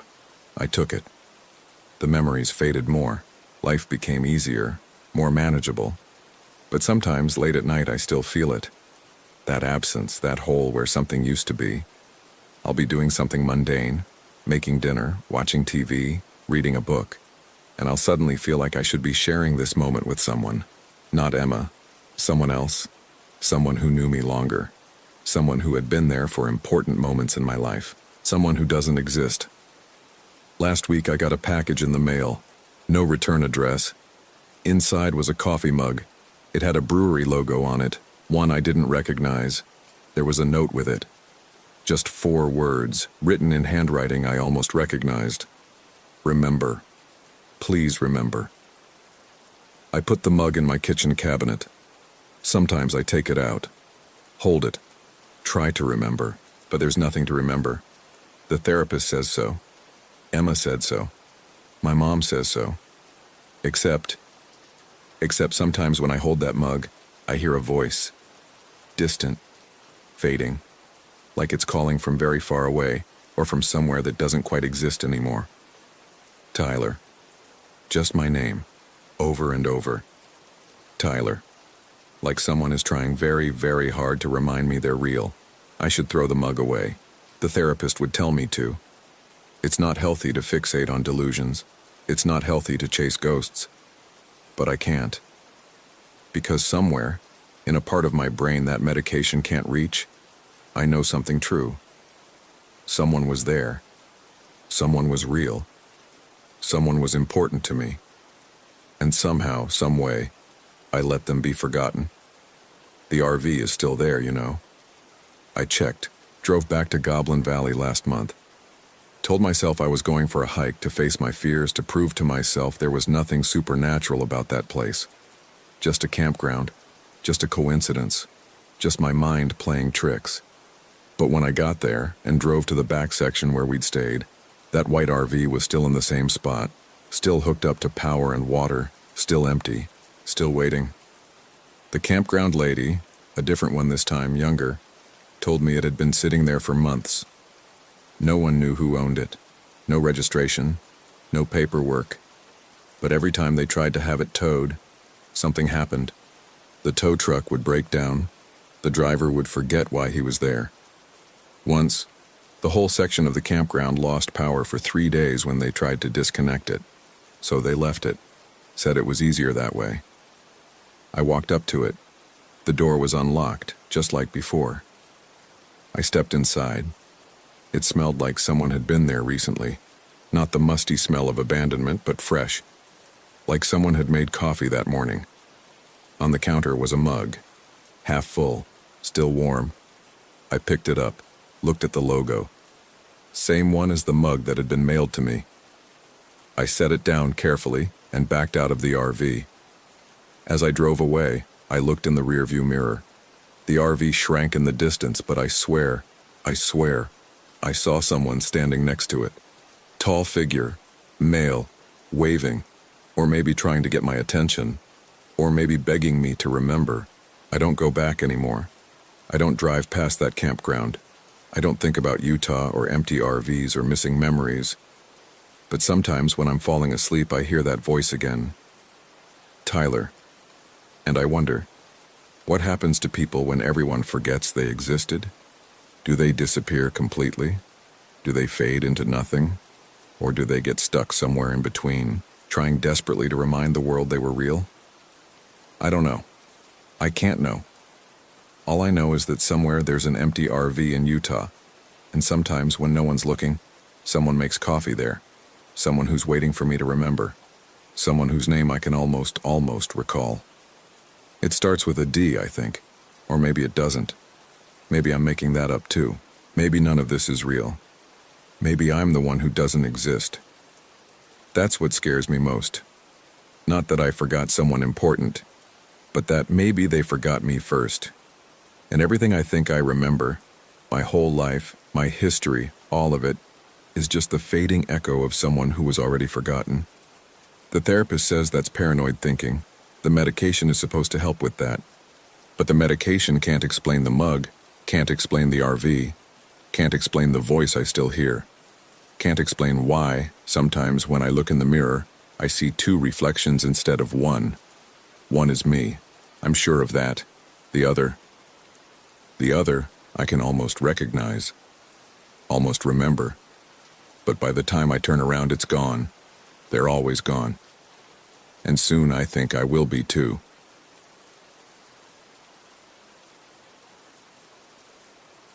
My name is Logan Parker. I woke up with dirt under my nails and no memory of how it got there. It was our 3rd night at Lone Rock Beach, Lake Powell, Utah. August 2023. My boyfriend Marcus and I had driven the RV down from Salt Lake City for a week-long camping trip. We'd been together 2 years and things had been tense lately. He worked too much, I complained too much. The trip was supposed to fix things. The RV was a rental, nothing fancy. 24 feet kitchen area, tiny bathroom, bed over the cab. We'd parked it right on the beach with about 15 other RVs spread out along the shoreline. During the day, you could see the massive orange and red rock formations rising from the water. At night, it got dark in a way that city people don't understand. No streetlights, no glow from buildings, just stars and the occasional headlamp from someone walking to the bathroom. I remember going to bed around 11. Marcus had been drinking beer since sunset, getting louder with each one. Not mean, just loud. Laughing too hard at things that weren't funny. I'd gone to bed first, annoyed, leaving him sitting outside in one of our camp chairs. When I woke up, it was still dark. I checked my phone. 6:47 a.m. The sun would be up soon. My mouth was dry and my head felt stuffed with cotton. I got up to get water from the kitchen, and that's when I saw my hands. Dirt. Under every fingernail. Packed in deep like I'd been digging with my bare hands. I stood there in my underwear and tank top, staring at my fingers under the small LED light above the sink. The dirt was reddish, the same color as the rocks outside. I turned on the faucet and scrubbed at my nails, watching the water run brown into the sink. "Marcus?" I called out. No answer. I looked toward the bed over the cab. He wasn't there. The sheets were thrown back on his side. I hadn't noticed when I woke up. "Marcus." I pulled on shorts and opened the RV door. The morning air was cool, the sky turning gray-blue. Our 2 camp chairs sat exactly where we'd left them. His beer bottles were lined up on the ground beside his chair, 6 of them, all empty. I walked around the RV, calling his name. Nothing. The beach was silent. Most of the other campers were still asleep in their RVs and tents. I could see the lake, flat and glassy, stretching out toward Lone Rock itself, a massive sandstone butte rising from the water about a mile offshore. I checked my phone again. No messages. I tried calling him. It rang 4 times, then went to voicemail. "Hey, it's me, where are you?" I went back inside and looked around. His wallet was on the counter. His shoes were by the door, but his phone wasn't charging where we usually plugged it in overnight. I washed my hands again, scrubbing harder this time. The dirt had gotten under my nails in a way that suggested hours of work, not just touching something dirty. My fingertips were sore when I pressed on them. I couldn't remember anything after going to bed. Nothing. Just sleep, then waking up. I made coffee and sat outside, watching the sun come up. By 8 o'clock I was worried. By 9 I was calling him every 10 minutes. By 10 I walked down to the bathroom facilities to see if he'd gone there and gotten lost or sick. Nothing. A woman in her 60s, camping 3 RVs down from us, was walking back from the bathroom. She smiled at me. "Morning," she said. "Beautiful day. Have you seen my boyfriend? Tall guy, brown hair, beard?" "I don't think so. When did you last see him?" "Last night, around 11. She shook her head. "I've been up since 6. Haven't seen anyone." "Okay, thanks." I walked back to our RV and stood there feeling stupid and scared at the same time. People don't just vanish. There had to be an explanation. I called the local ranger station. A man answered, sounding bored. "Glen Canyon National Recreation Area, this is Ranger Mitchell." "Hi, I'm camping at Lone Rock Beach and my boyfriend is missing." "Missing? Since when?" "Last night. I went to bed around 11 and when I woke up this morning he was gone." "Has he done this before? Gone for a walk, maybe?" "No, and his wallet and shoes are still here." There was a pause. "Okay, I can come by and take a report. What's your campsite number?" I looked around. I hadn't paid attention to the numbered posts. "I'm not sure. We're in a white RV parked on the beach. There's a blue Honda CRV next to us. I'll find you. Give me about 20 minutes. Ranger Mitchell showed up 30 minutes later in a dusty white truck with the Park Service logo on the door.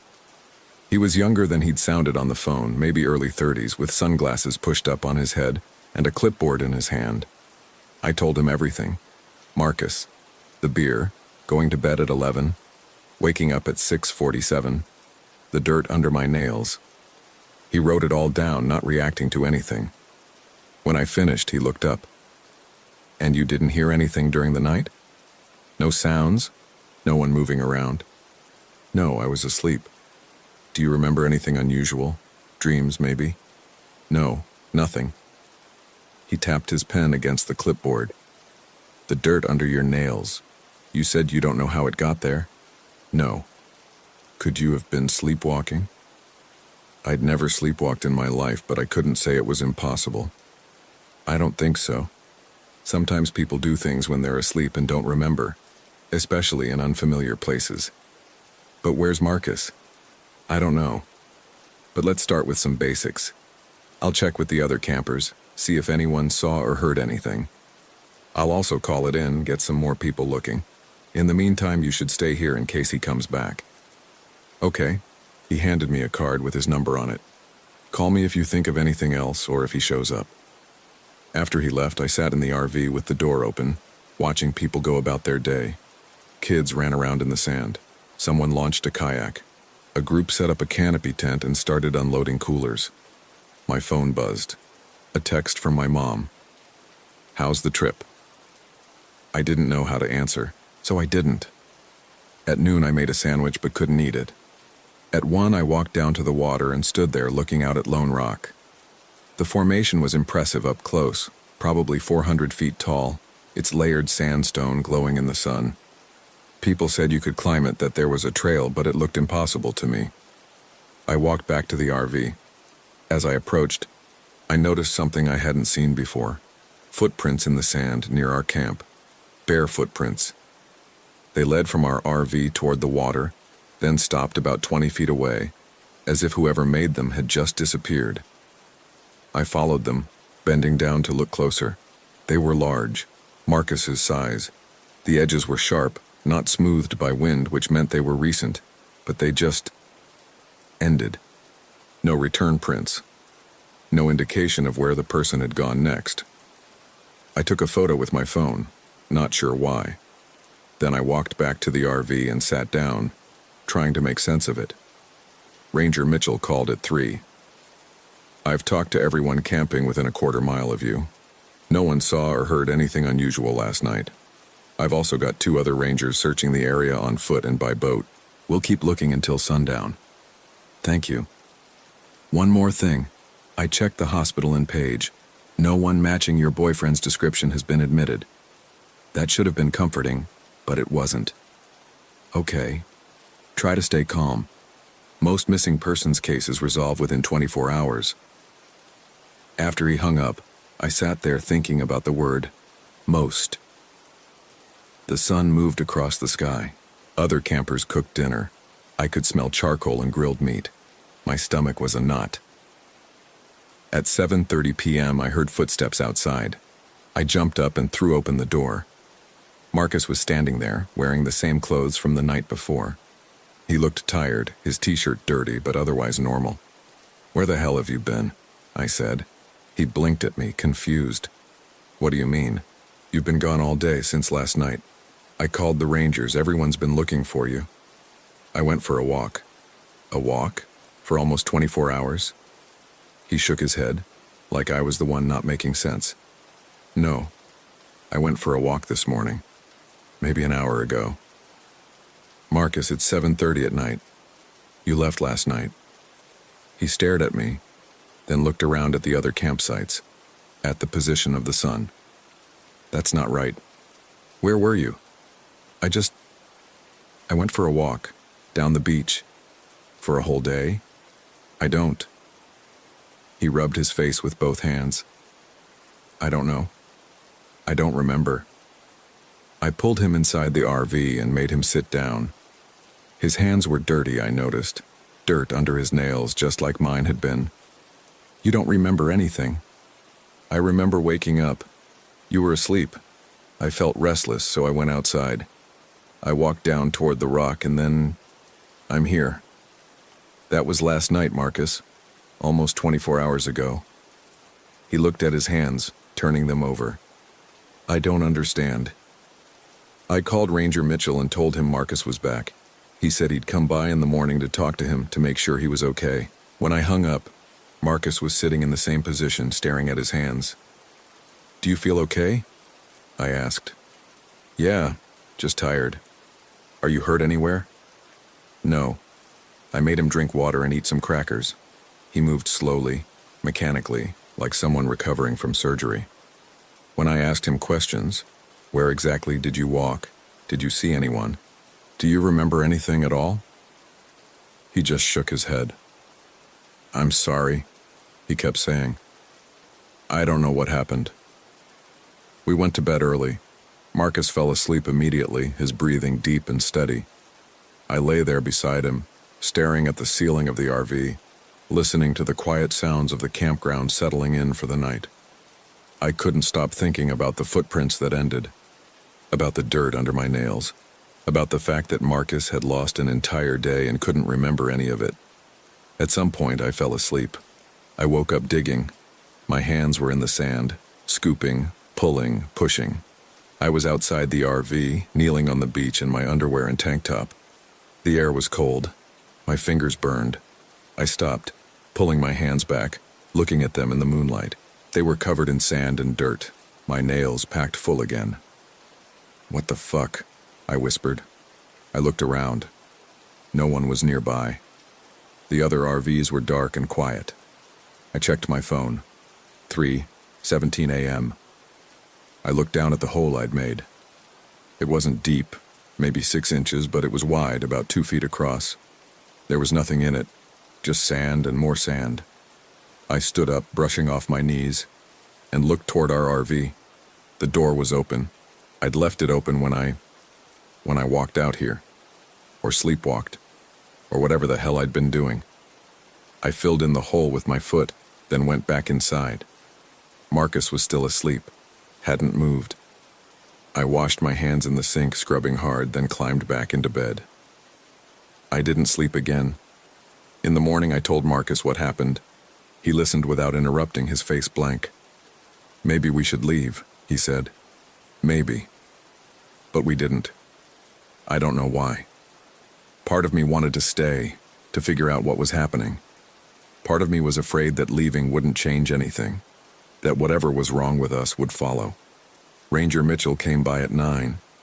He talked to Marcus for 20 minutes, asking the same questions I'd asked. Marcus gave the same answers. He didn't remember. He felt fine now. He was sorry for causing trouble. The ranger looked skeptical but didn't push. Before he left, he pulled me aside. "Keep an eye on him," he said. "If anything else happens, call me right away." "Okay.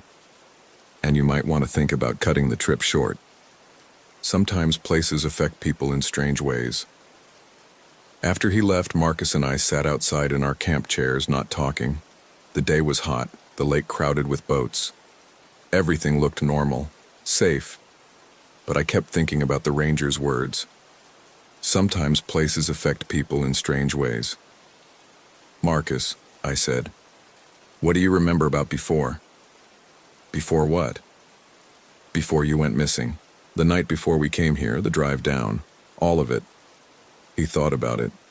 "I remember packing. I remember driving. I remember setting up camp, having a few beers." "That's it?"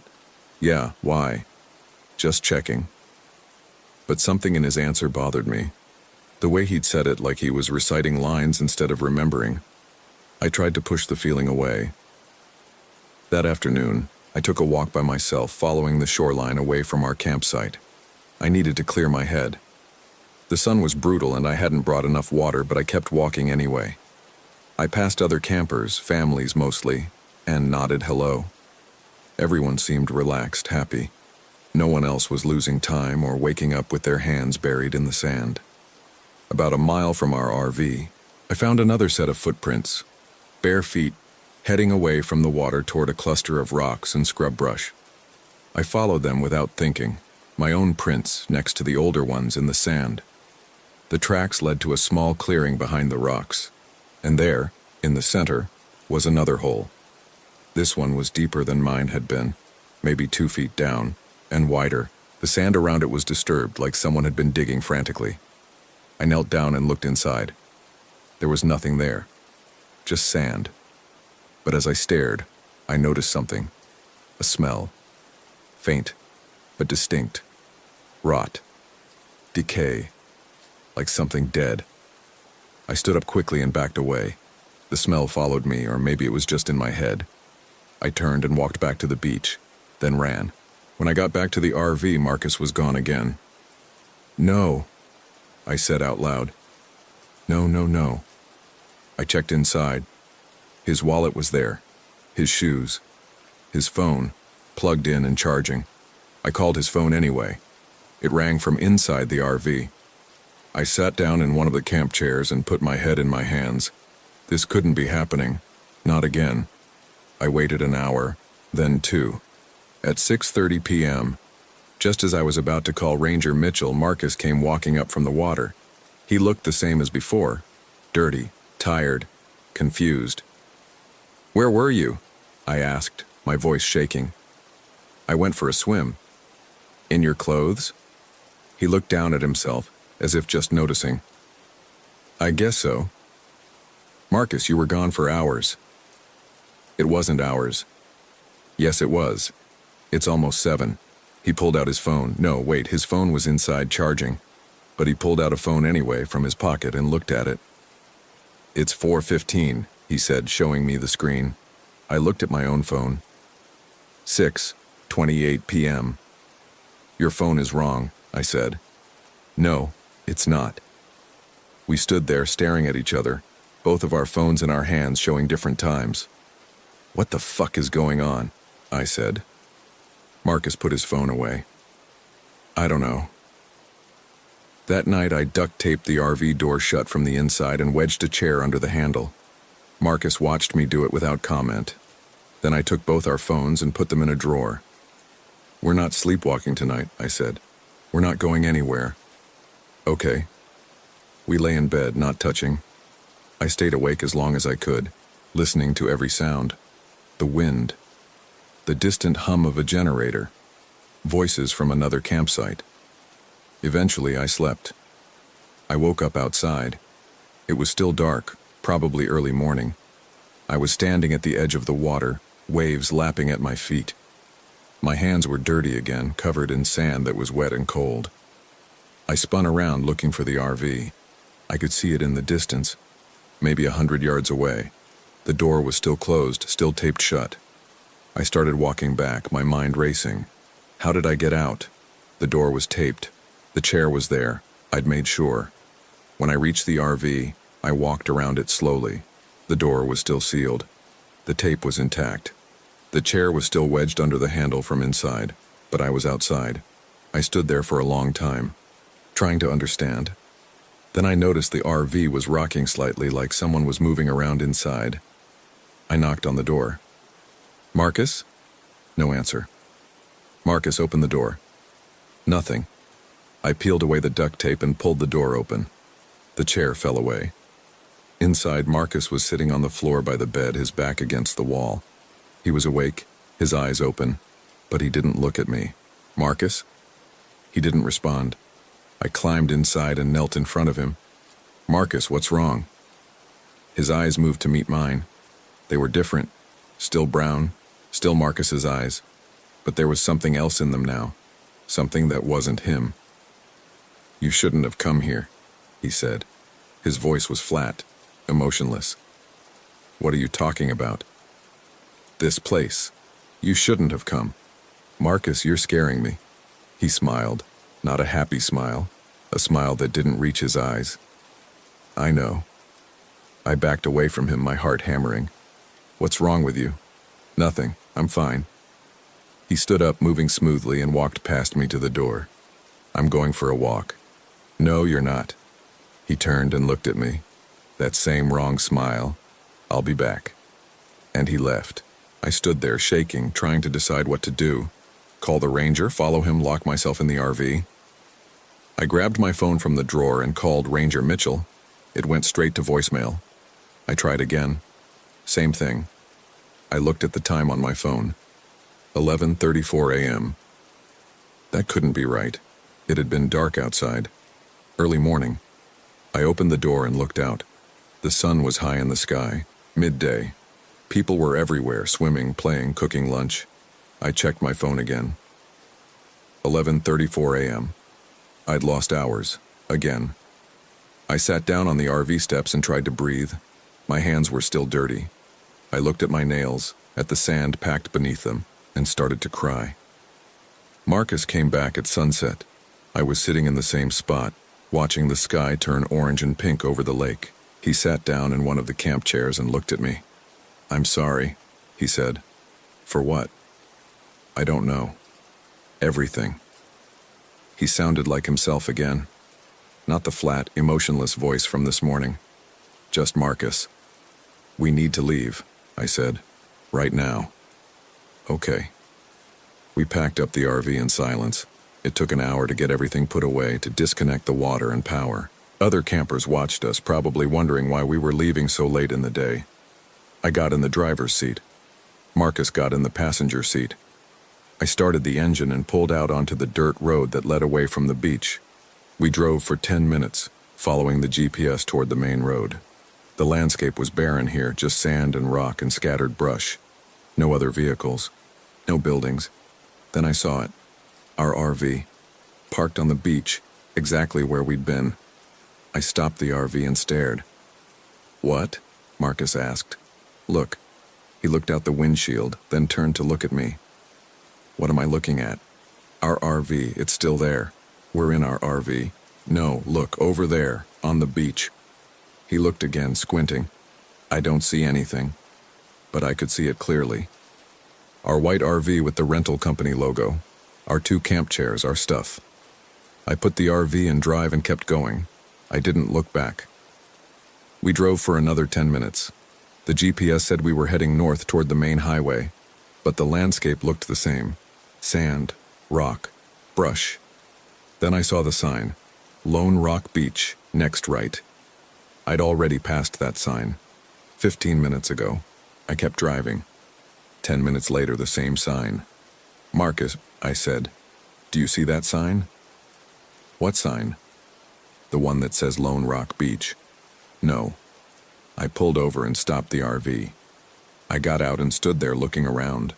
The sun was setting fast now, the sky turning dark purple. In the distance I could see Lone Rock, the massive formation rising from the water, but we'd been driving away from it. We should have been farther away by now. Marcus got out of the passenger side. "What's wrong?" "We're not leaving. We're still here." "What do you mean?" "We keep ending up at the same place, the same sign. We're not actually going anywhere." He walked around the front of the RV and stood next to me. For a moment he looked at me like he used to, with concern and care. Then his expression changed, flattening into that wrong smile again. "I told you," he said. "You shouldn't have come here." I ran. I don't remember deciding to run. I just did. Away from Marcus, away from the RV, into the desert. My feet slipped in the sand and I fell, got up, kept running. Behind me I heard Marcus call my name, not yelling, just calling, calm and steady. "Logan, come back." I didn't stop. I ran until I couldn't breathe, until my legs gave out. I collapsed behind a large rock and sat there, gasping, my hands pressed against the stone. It was full dark now, no moon, just stars. I could hear footsteps, slow, measured, coming closer. "Logan," Marcus called. "I'm not going to hurt you." I didn't believe him. The footsteps stopped. I held my breath. "You did this to yourself," he said. His voice was close, maybe on the other side of the rock. "You started digging. You woke it up." I pressed my hand over my mouth to keep from making a sound. "It wants you to dig more. It wants you to find it." I closed my eyes, tears running down my face. "And you will. You know you will. You won't be able to stop." The footsteps moved away. I stayed there for a long time, not moving, not making a sound. Eventually, I stood up and looked around the rock. I couldn't see Marcus. I couldn't see the RV. I couldn't see anything except sand and rock and darkness. I walked back the way I thought I'd come, but everything looked the same. After 20 minutes, I still hadn't found the RV. I pulled out my phone. No signal, but I had a flashlight app. I turned it on and kept walking. I found a hole. It was deep, maybe 4 feet, and wide enough for a person to fit inside. The edges were rough, clearly dug by hand. I pointed my phone's light into it and saw something at the bottom. A hand. I stumbled backward, almost dropping my phone. The hand was pale, the fingers curled. It wasn't moving. I forced myself to look again, pointing the light directly at it.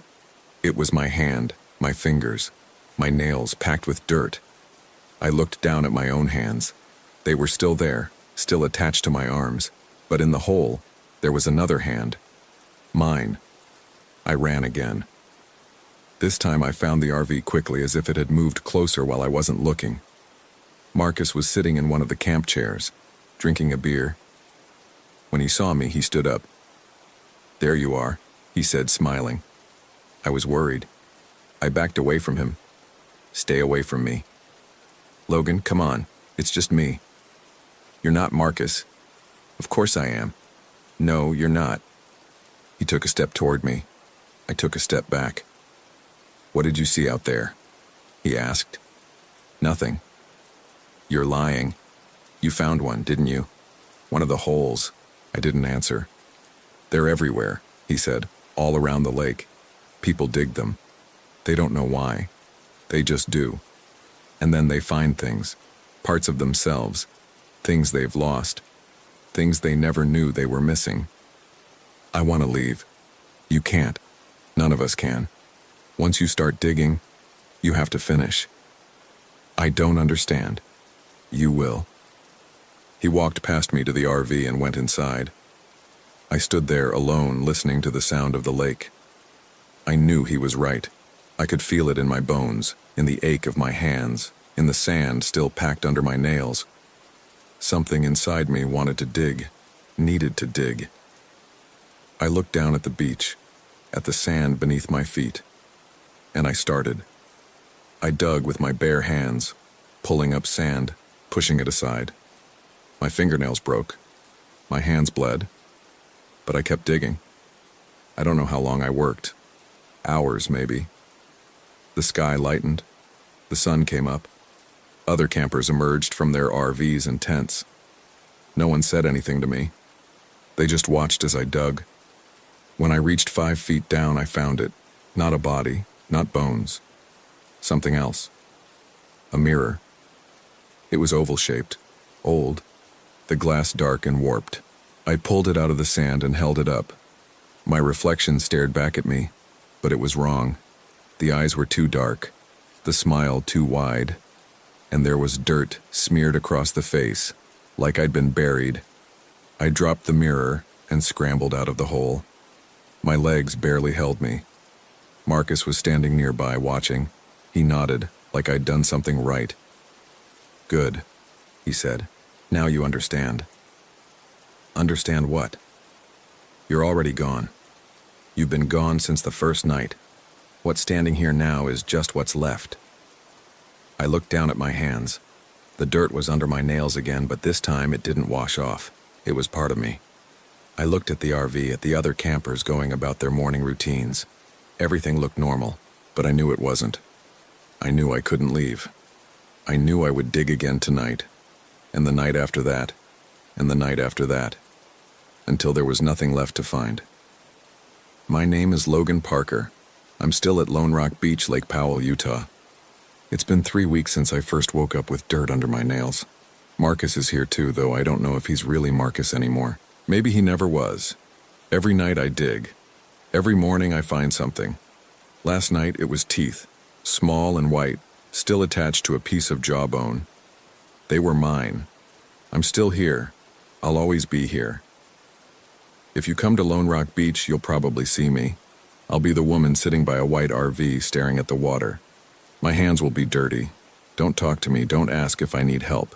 And whatever you do, don't start digging. You won't be able to stop.